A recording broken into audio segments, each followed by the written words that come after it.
오늘 우리에게 주신 하나님의 말씀 보도록 하겠습니다. 오늘 우리에게 주신 하나님의 말씀은 마태복음 10장 21절부터 23절까지 말씀입니다. 마태복음 10장 21절부터 23절까지 말씀입니다.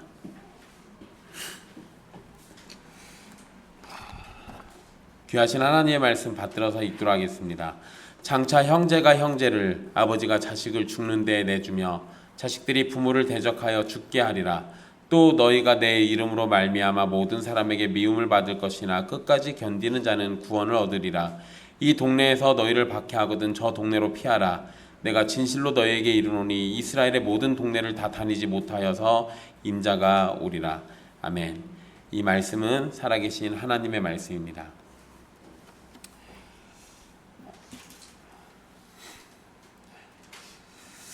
지난 시간 이 뱀같이 지혜롭고 비둘기같이 순결하라는 예수님의 명령의 말씀과 이방인들 앞에 섰을 때 할 말을 주시는 성령님을 의지하라는 예수님의 말씀을 살펴봤습니다. 하나님이 우리를 사랑하시기 때문에 우리에게 찾아오는 어려움을 미리 대비하고 준비할 것을 말씀하신 겁니다. 그리고 우리를 사랑하시기 때문에 대적자들에게 끌려간 상황에서도 혼자 두지 않으시고 성령님께서 우리와 함께 하시는 겁니다. 주의 사랑을 기억하면서 매일을 순교자의 자세로 살아가십시오. 자, 오늘 주신 말씀은 지난주의 말씀에 이어진 말씀입니다. 17절에서 예수님은 사람들을 삼가라 라고 말씀하셨습니다. 사람들을 주위에서 만나고 주위에서 지내야 한다는 것입니다. 그런데 이런 일을 위해서는 뱀같이 지혜롭고 비둘기같이 순결해야 할 필요가 있는 것입니다. 이것이 예수님의 가르침인데요. 그런데 오늘 말씀, 처음 말씀이죠. 21절의 말씀은 너무도 가슴 아픈 상황이 벌어질 것을 말씀해 주십니다. 유대인들이 제자들을 공회 또는 회당에 넘기는 것이나 이방인들이 제자들을 총독과 황제 앞에 넘겨서 재판받게 하는 것보다 자기 가족이 자신을 거절하고 죽게 만드는 자리까지 내주는 상황이 더 끔찍합니다. 하지만 예수님은 실제 그러한 일이 벌어질 것이라고 말씀하셨습니다. 역사 속에서도 비슷한 일이 몇 번 있었습니다. 우리 인간의 역사 속에서는 자식이 부모를 내주고 부모가 자식을 죽이는 이런 끔찍한 사건들이 몇 번 있었는데요. 중국의 문화대혁명이라고 있습니다. 아마 아시는 분들 좀 아실 거예요. 이 문화대혁명이 약 10년 정도 진행됐던 운동인데요. 이 운동 기간의 지도자가 누구였냐면 모택동이라고 부르는 마오쩌둥. 그 마오쩌둥에 의해서 일어난 운동이에요. 근데 이 기간 동안 많은 젊은이가 이 마오쩌둥의 이념을 따라서 자신의 부모나 또 자신의 선생님들, 자기 가족들을 반혁명분자라고 고발해가지고 처벌받게 하거나 죽도록 했습니다. 되게 끔찍한 일이거든요. 자기를 대학교에서 가르쳐줬던 교수를 혁명분자라고 데려다가 처벌받게 해요. 또 자기 부모가 조금만 공산주의나 마오쩌둥에 대해서 비판하잖아요. 그럼 반혁명분자예요. 데려다가 자기 반성 이런 거 하게 합니다. 그래서 매로 두들겨 패기도 하고요. 죽이기도 해요. 그거하고 비슷한 사건이 소련에서도 있었습니다. 대체로 이런 일들은 공산당들이 많이 해요. 진짜 무서운 일이에요. 그쵸? 스탈린 때문에 그래요. 스탈린이 소련에서 대숙청이라는 사건을 벌인 적이 있습니다. 이 스탈린 정권 아래에서 많은 사람들이 이 가족이나 친구를 인민의 적으로 고발해가지고 처벌받게 한 사건이에요. 그리고 가까운 우리 북한에서도 이런 일들은 많이 있어 왔습니다. 중국과 소련 또는 북한에서 일어난 이런 사건들은 이념 때문에 그런 건데, 그런데 여하튼 형제가 형제를, 아비가 자식을, 자식이 부모를 대적하는 일이 실제로 벌어졌던 거죠. 그리고 이념에 따른 이 사건들도 잘 보면 이념에 대한 믿음 때문에 벌어진 사건입니다. 그러니까 예수님이 말씀하신 것처럼 이 믿음 때문에 형제가 형제를, 부모가 자식을, 자식이 부모를 죽는데 내주는 일들은 얼마든지 있을 수 있다라는 겁니다. 예수님의 말씀은 우리가 예수님을 믿는다라는 이유로 내 형제가 나를 죽도록 만들거나 아버지가 자식을 내버리고 자식은 부모를 대적해서 죽게 만드는 일이 벌어질 것이라는 겁니다. 그런데 이게 유대인들에게는 이러한 개념이 아주 이상한 개념은 아니에요. 그 유대인들은 이 말씀을 들었을 때, 그 유대인인 제자들은 이 말씀을 들었을 때 금방 이해했을 겁니다. 이게 뭐냐면 신명기 13장 6절에서 11절 말씀을 보면 이와 비슷한 명령이 나옵니다. 이 말씀에서 형제, 자매, 그리고 함께 잠을 자는 아내, 생명을 함께하는 친구가 우리를 꾀어서 우상숭배를 하자고, 우상숭배를 섬기자고 한다면 그들을 따르지 말고, 그들을 듣지도 말고, 그들을 긍휼히 여기지도 말고, 애석하게 여기지도 말고, 그들을 숨기지도 말라고 말합니다. 그리고 뭐라고 하냐? 그들을 죽이라고 명령합니다. 누가요? 하나님이요. 하나님이 이렇게 명령하셨어요. 물론 여기에서는 확실한 이유가 있습니다. 신명기 13장 10절에 하나님이 뭐라고 말씀하시냐면 그는 애굽 땅 종되었던 집에서 너를 인도하여 내신 내 하나님 여호와에게서 너를 꾀어 떠나게 하려 한 자이니 너는 돌로 쳐 죽이라 라고 명령하셨어요. 구원을 주신 하나님으로부터 분리시켜 죽음으로 몰아 넣으려고 한 사람이니까 돌로 쳐 죽이라는 겁니다. 그러니까 여기에서의 명령은 이유가 분명하죠. 우상숭배를 시키는 상황에 그 우상숭배로 너도 같이 죽지 말고 너를 죽이려고 했던, 우상숭배를 시키려고 했던 그 사람을 빨리 처벌하라는 얘기예요. 여러분, 이런 명령이 구약성경에 있어요. 자, 그러면 실제로 이런 일이 벌어지면 쳐 죽이라고 이 명령문에도 딱 꽂아놨을까요? 그렇죠. 실제로 이런 일이 있으면 돌로 쳐 죽여야 돼요.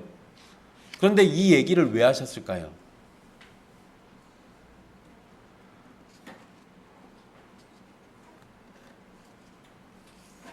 보통 사람들은 이런 명령을 보면 하나님을 욕합니다. 하나님은 무자비해서 가족이고 뭐고 없구나 이러면서 하나님을 욕해요. 그런데 하나님이 이 명령 왜 주셨겠어요? 이런 일 하지 말라고, 이런 일 하지 말라고 이 명령 주신 거죠.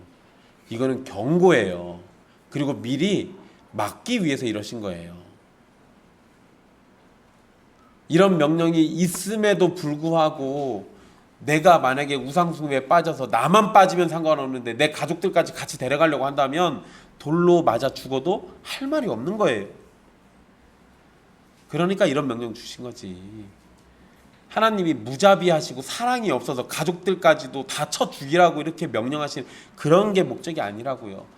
여기에서 1차적인 목적은 일단 이런 죄를 짓지 말라고 경고를 주신 거예요. 그리고 만약에 이런 일이 벌어지면 더 큰 악으로 번지기 전에 빨리 그거 끊어내라는 겁니다. 근데 여러분, 만약에 이 말씀을 유대인들이 그대로 적용한다고 치면, 예수님 당시로 돌아와서 적용한다 치면 예수 그리스도께서 하나님이 보내신 메시아라는 것을 모르는 상황에서는 예수 그리스도를 믿으라는 복음의 말씀을 유대인들은 우상숭배를 시켜서 저주했던 말처럼, 그 우상숭배를 시키는 저주의 말처럼 들릴 가능성이 굉장히 높아요.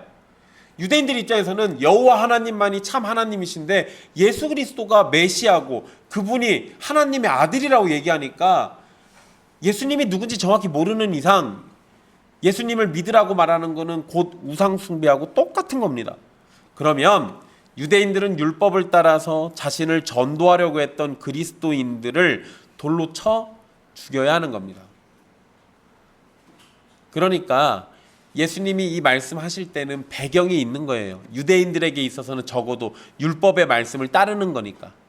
그러니까 여러분, 이거를 가지고 누구에게 적용하면 이해가 쉽게 되겠어요?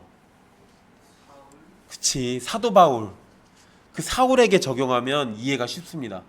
사울이 왜 기독교인들을 못 잡아서 안달이었냐? 이런 것 때문에 그런 거예요.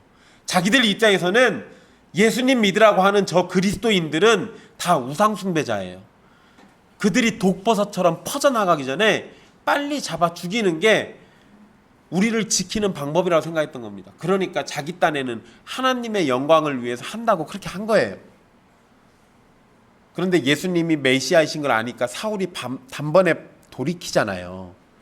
사울이 하루아침에 갑자기 확 돌아서는 이유는 예수님이 메시아이시고 예수님이 하나님이라는 사실을 믿게 되고 깨닫게 되니까 그런 거예요.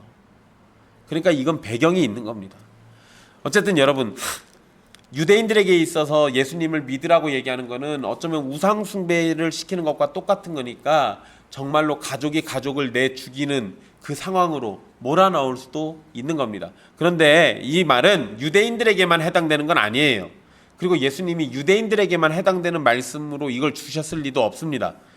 사실 이방인들, 특히 로마의 지배 아래에서 황제 숭배와 우상 숭배는 예수님을 믿는 그리스도인들에게는 너무나도 심각한 문제였습니다. 이것과 관련해 가지고 그리스도인들이 핍박받은 내용들에 대해서 위로를 주는 서신이 계시록이에요. 그러니까 우리는 목요일날 계시록 말씀을 잘 배우면 이 내용들을 배울 수 있게 되겠죠. 당연히 여러분, 황제 숭배와 우상 숭배를 거부하는 그리스도인들은 어느 지역에서나 환영받지 못할 존재들이었습니다. 그리고 어떤 지역에서는 우상을 거부하는 것은 목숨을 버려야 할 만큼 심각한 문제이기도 합니다. 그러니까 유대인이든 이방인이든 예수님을 믿으라고 전하는 것은 그 시대 상황에서는 죽는데 내주는 상황까지 벌어질 심각한 문제이기도 하다는 거예요. 자, 그러면 내가 안 죽으려면 어떻게 하면 됩니까? 안전하면 돼요. 아주 간단합니다. 안 죽으려면 안전하면 돼요. 그럼 내가 안전하면 죽을 일은 없으나 내 가족들은 죽겠지. 예수님을 모른 채. 내 친구들도 죽겠죠. 예수님을 모른 채. 내 민족의 사람들도 죽어나가겠죠. 예수님을 모른 채. 그럼 이제 선택해야 하는 거예요. 내가 죽는 자리로 나가서 죽을 것인지, 아니면 내가 사랑하는 사람들이 죽는 걸 지켜볼 것인지. 참 신자들이라면 무엇을 선택하겠습니까? 참 신자들은 자기가 죽는 건 별로 두려워하지 않아요. 물론 이 세상에 죽는 것이 재미있고 즐거운 사람이 어디 있겠습니까? 하지만 참 신자들에게는 그 죽음을 뛰어넘는 천국에 대한 소망이 있고 부활에 대한 소망이 있으니까 죽어도 차라리 내가 죽는 게 낫죠. 신자들은 그런다고요.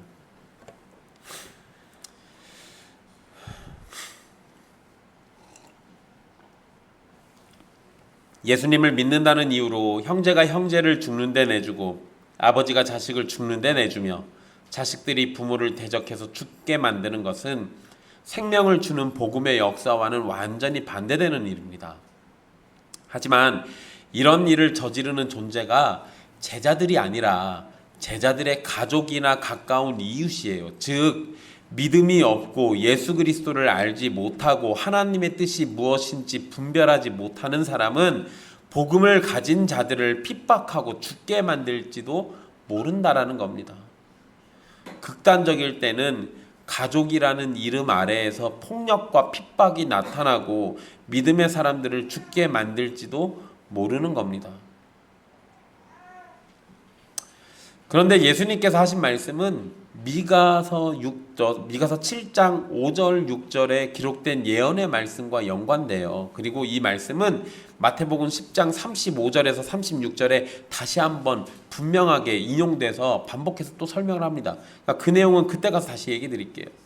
자, 오늘날 한국교회에서는 예수님의 이 경고의 말씀이 사실 피부에 와닿지는 않습니다. 당장 일단 뭐 가족이 나를 어디 죽는데 내줄 수 있는 상황이 아니에요. 내가 예수님 믿는다고 해서 경찰에 신고하면은 경찰이 나 잡아다 죽입니까? 아니요, 그러진 않아요. 그러진 않습니다.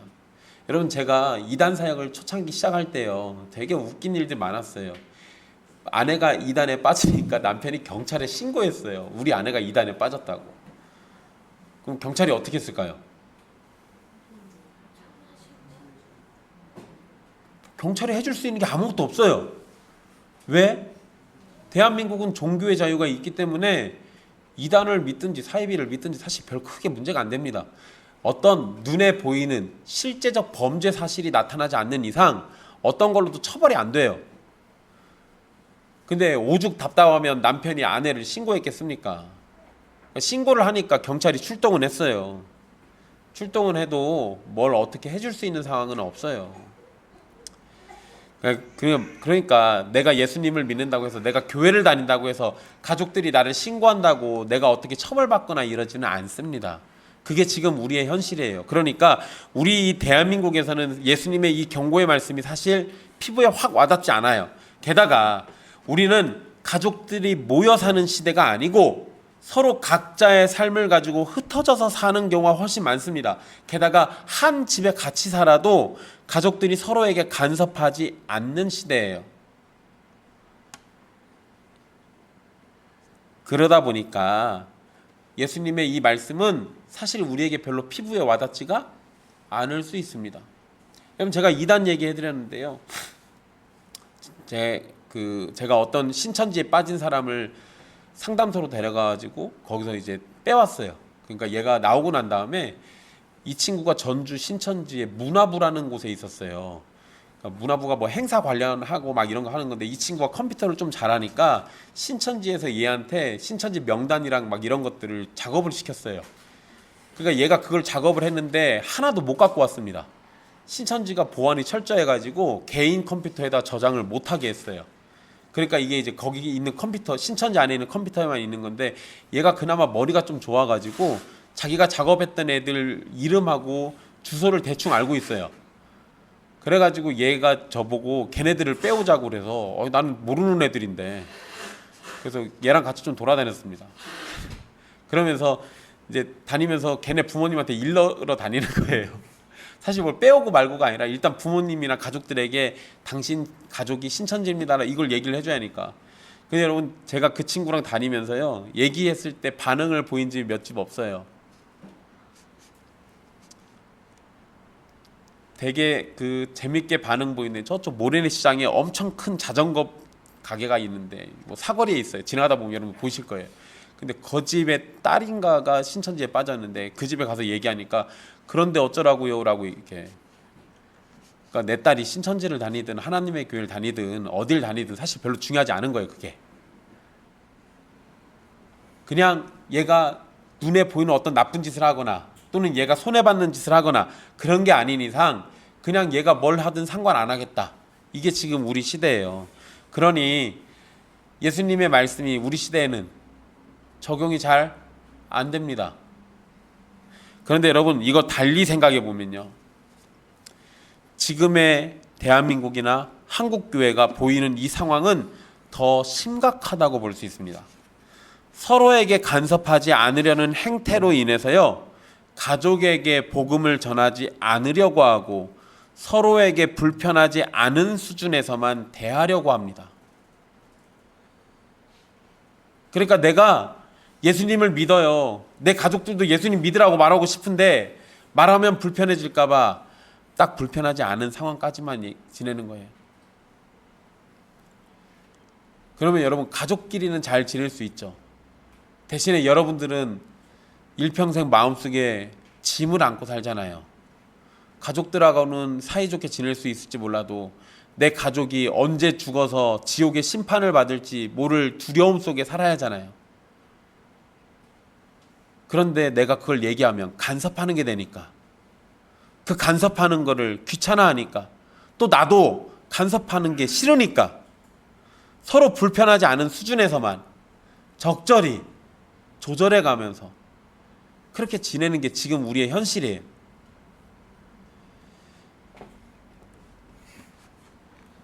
(21절의) 말씀이 우리 시대에 아무런 느낌도 없는 것은 어쩌면 우리가 형제와 부모 그리고 자녀에게 복음을 전하지 않고 살기 때문에 불신자인 가족들과 아무런 분쟁이나 다툼도 없이 지내고 있는 것일지도 모릅니다. 내가 사랑한다는 가족이 지옥의 불구덩이로 달려가고 있어도 아무런 감정이 없다면 내가 복음을 정말로 알고 있는지 의심해보고, 또는 내가 가족을 정말로 사랑하는지도 의심해봐야 돼요.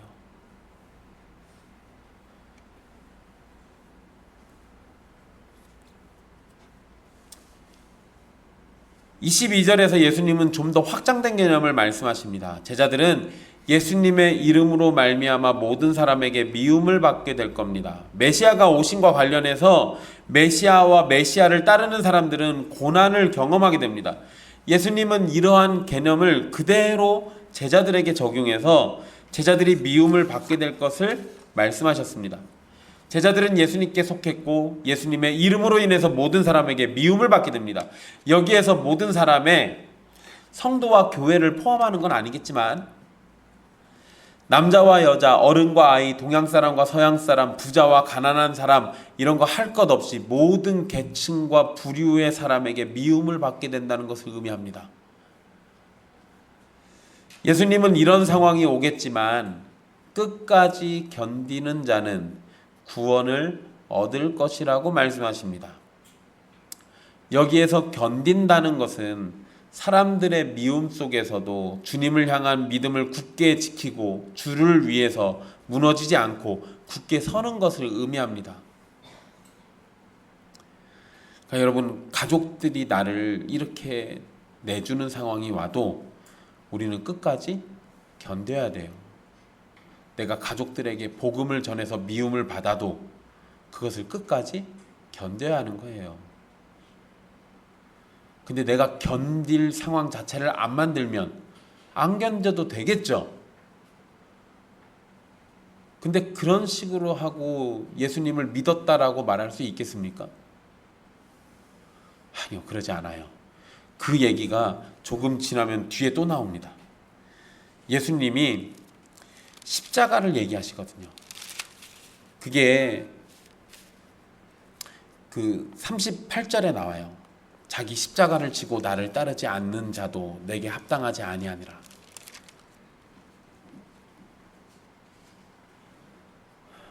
그러니까 나는 그리스도인으로서 미움을 받는 것이 자기 십자가라고 생각을 하고 사는 거예요. 또 내가 내 가족들, 믿지 않는 가족들에게 복음을 전해야 하는 것도 자기 십자가로 생각할 수 있는 겁니다. 이런 부분들 잘 생각해 보셔야 돼요.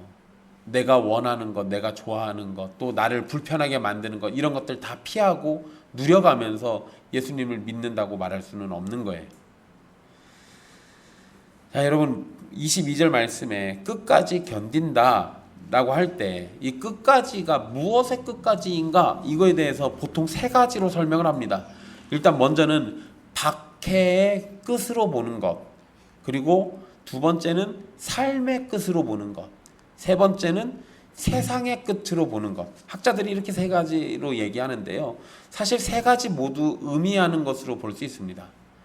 그래서 성도는 박해가 시작되면 그것을 박해의 끝까지 견뎌내야 하는 거고, 삶이 끝나는 날까지 우리를 쫓아오는 박해를 견뎌내야 하고, 세상이 끝날 때까지 성도와 교회를 향한 박해를 견뎌야 합니다.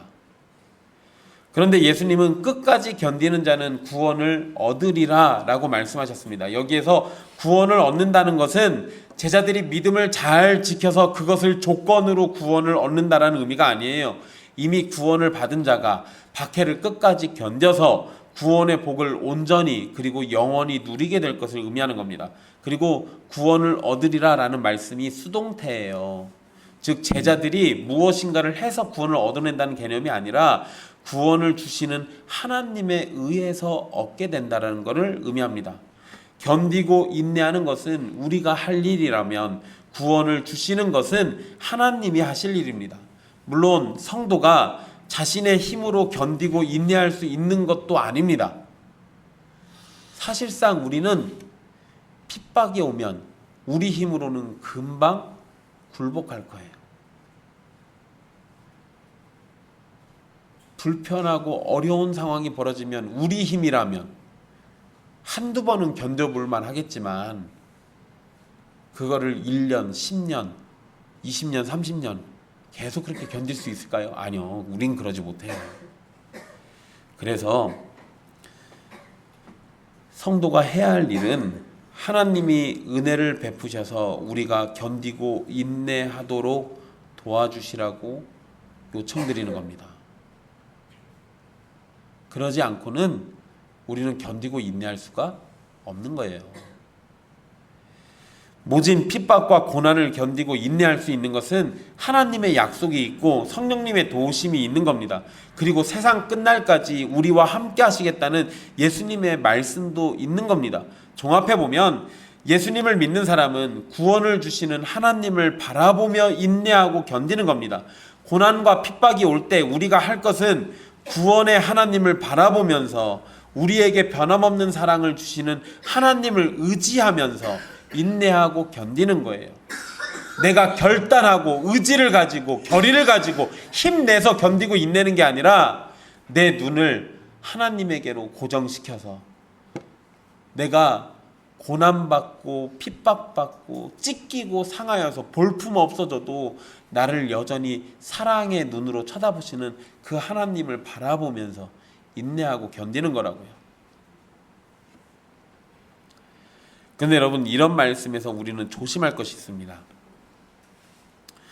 예수님의 가르침은 단순히 이상주의적이거나 성령님의 도우심만을 바라보면서 초월적인 삶의 모습을 보이라고 하시는 말씀이 아니에요.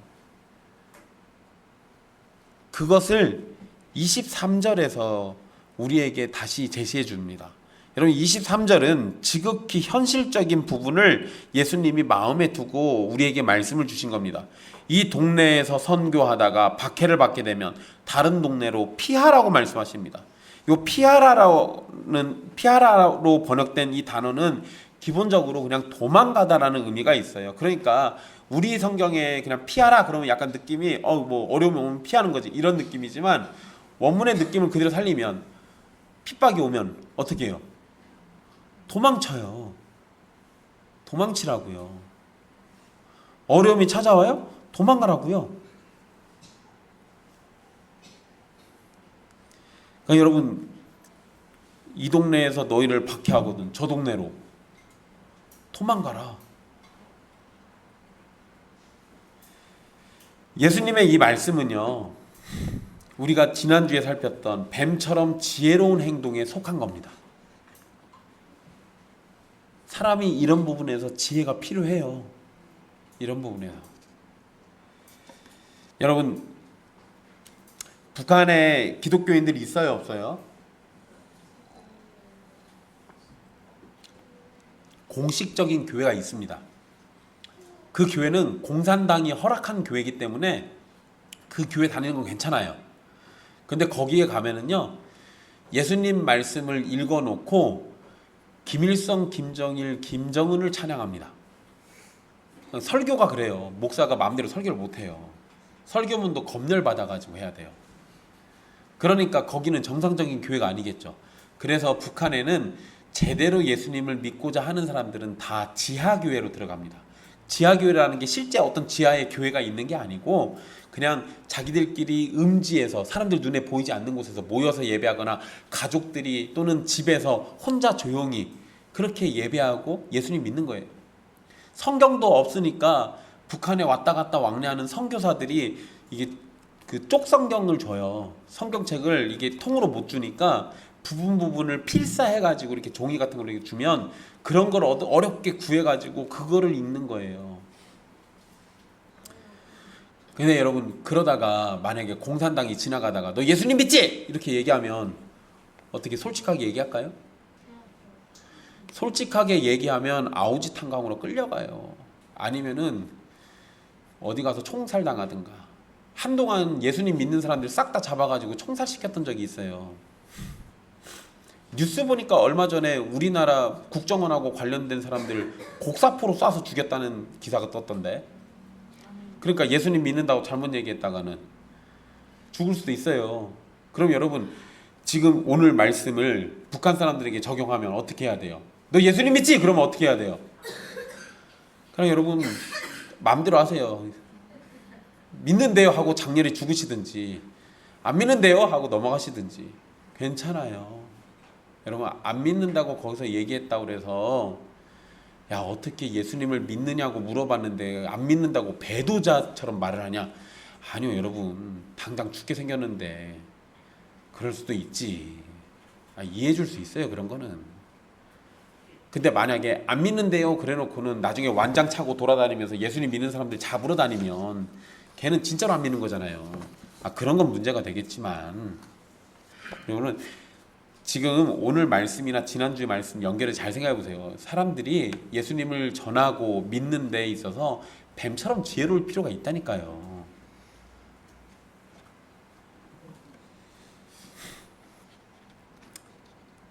고난받고 박해받는 거 뻔히 알면서 가만히 앉아가지고 그것을 받아들이는 것이 아니라 위험이 찾아오면 그것을 피해서 계속해서 복음을 전하라는 것이 예수님의 의도예요. 그러니까 목숨이 위협받으면 머리를 잘 쓰셔가지고 살아남는 것도 하나 방법입니다. 여기에서 여러분, 근데 우리가 23절을 잘 이해하셔야 돼요. 예수님의 강조점은 도망 다니면서 목숨을 지키라는 데 있는 게 아닙니다. 어디에 강조점이 있냐면 복음을 계속 전하기 위해서 도망이라도 가라는 겁니다.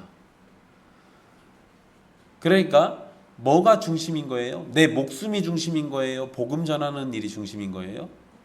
복음 전하는 일이 중심이에요. 이해가 되시죠? 그러니까 내 목숨을 지키기 위해서 도망 다니라는데 초점을 맞춰가지고 그렇게 하시면 이제 비둘기처럼 순결한 거는 날려먹는 겁니다. 이 부분을 잘 생각하셔야 돼요. 예수님은 예언적인 말씀을 주시는데요. 23절 중간 이유인데 제자들이 이스라엘의 모든 동네를 다 다니지 못하는 가운데 인자가 오신다라는 말씀인데, 이 말씀이 어떤 의미인지에 대해서는 논란이 좀 있습니다. 사실 여러분 그냥 그것만 딱 읽어놓고 보면 이게 뭔 소리인지 잘 모르겠어요. 내가 진실로 너희에게 이르노니 이렇게 얘기하시면서 해요. 이스라엘의 모든 동네를 다 다니지 못하여서 인자가 오리라. 여러분 인자가 온다 이러니까 대충 우리 머릿속에 뭔 생각나요? 예수님의 재림이 생각납니다. 그죠? 그러면 뭐야? 이스라엘의 모든 동네를 다 다니지 못했는데 예수님이 재림하신대요. 잠깐만, 이러면은 예수님이 언제 재림하셨어야 돼요? 12사도들이 이스라엘 전역을 다 휩쓸고 다니기 전에 오셨어야 돼요. 그러잖아요. 그래서 여러분 슈바이처 같은 사람들, 여러분들이 아는 그 슈바이처예요. 네, 의사 슈바이처는 신학자이기도 합니다. 근데 슈바이처는 예수님을 안 믿어요.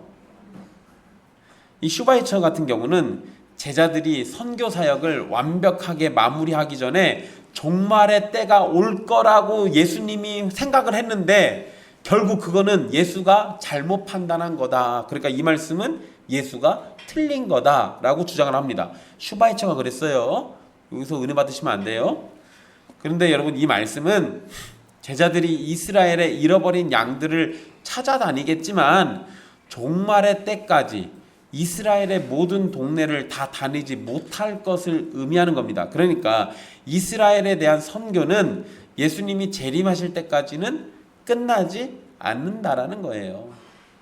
이거를 문자적으로 접근하지는 마십시오. 문자적으로 접근하지 마세요.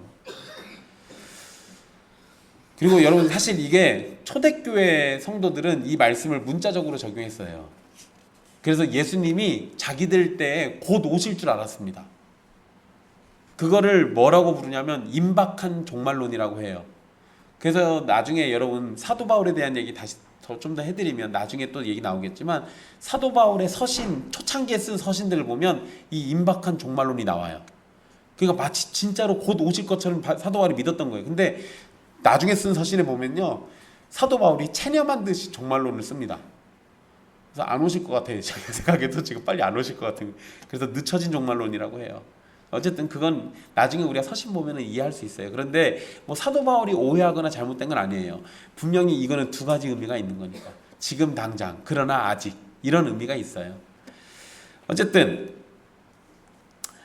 오늘 말씀에 예수님께서 끝까지 견디는 자는 구원을 얻는다고 말씀하신 것에는 많은 사람이 신앙을 시작했다가 끝까지 가지 못하고 포기하거나 배도하는 사람이 많을 것을 아셨기 때문에 이런 말씀을 주신 겁니다. 만약에 예수님을 믿었어요? 그런데 믿는다고 하면은 그 사람이 참 신자입니까? 믿는다라고 말만 하면 무조건 다 신자고 교회 예배드리면 다 신자예요? 아니에요. 그러지 않습니다. 그 중에는 박해나 세상의 염려와 근심 때문에 견디지 못하고 튕겨져 나가는 사람들이 있어요. 그럴 때 우리는 그 사람들이 참 신자가 아니었다라는 것을 깨닫게 되는 겁니다.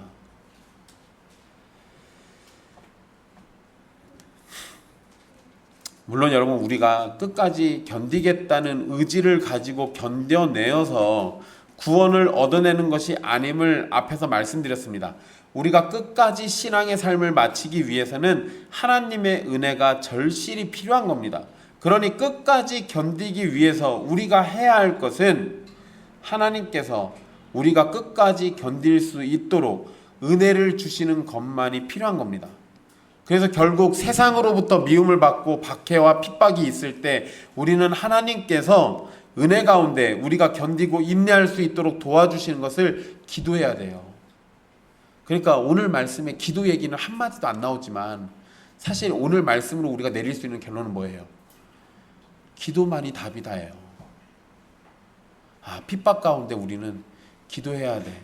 어려움이 찾아와? 그럼 기도해야 돼. 그게 답인 거예요. 이렇게 기도가 절실히 필요한 특별한 이유가 또 있어요. 그게 오늘 22절 말씀인 거예요.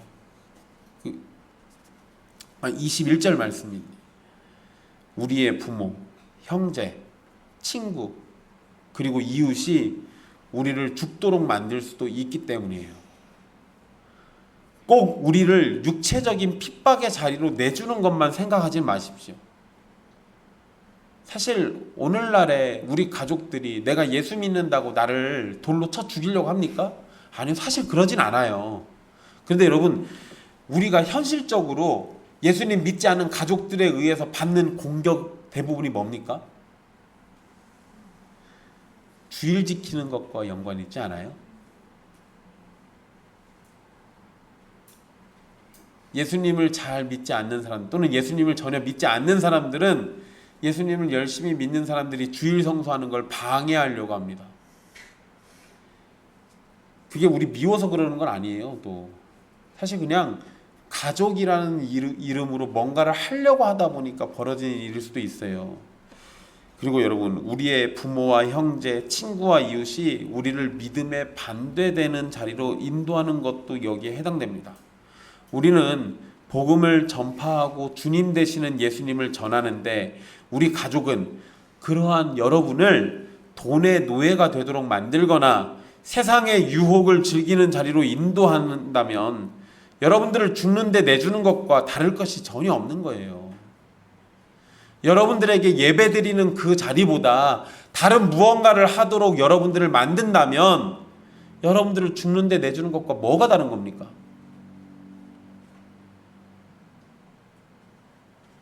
그러니 바로 그 지점에서도 우리는 주님의 도움이 필요해요. 그래서 기도해야 합니다. 여러분들의 가족의 구원을 위해서도 기도하지만 여러분들의 가족들이 나로 하여금 하나님으로부터 멀어지도록 만드는 그 죄악을 짓지 않게 해달라고 기도해야 돼요. 여러분의 가족이나 이웃이 여러분을 복음으로부터 멀어지도록 만드는 일이 벌어질까 두려우니까 그러한 일을 위해서도 기도해야 하는 겁니다.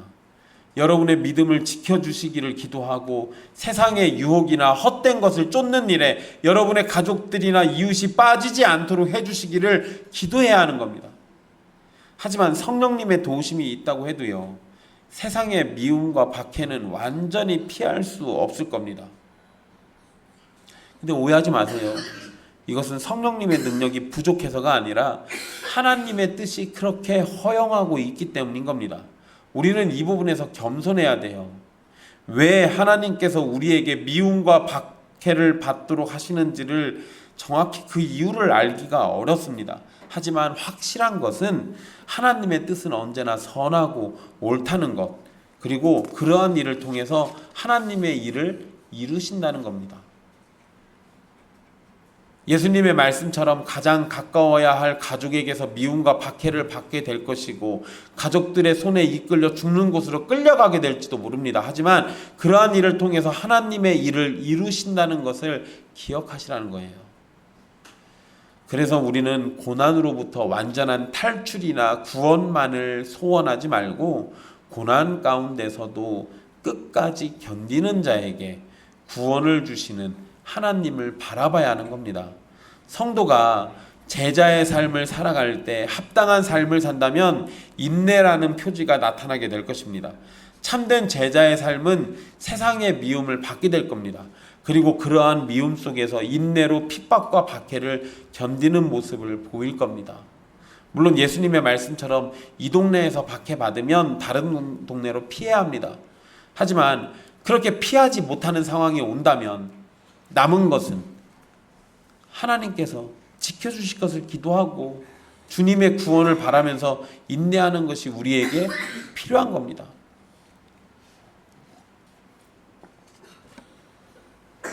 사랑하는 형제자매 여러분,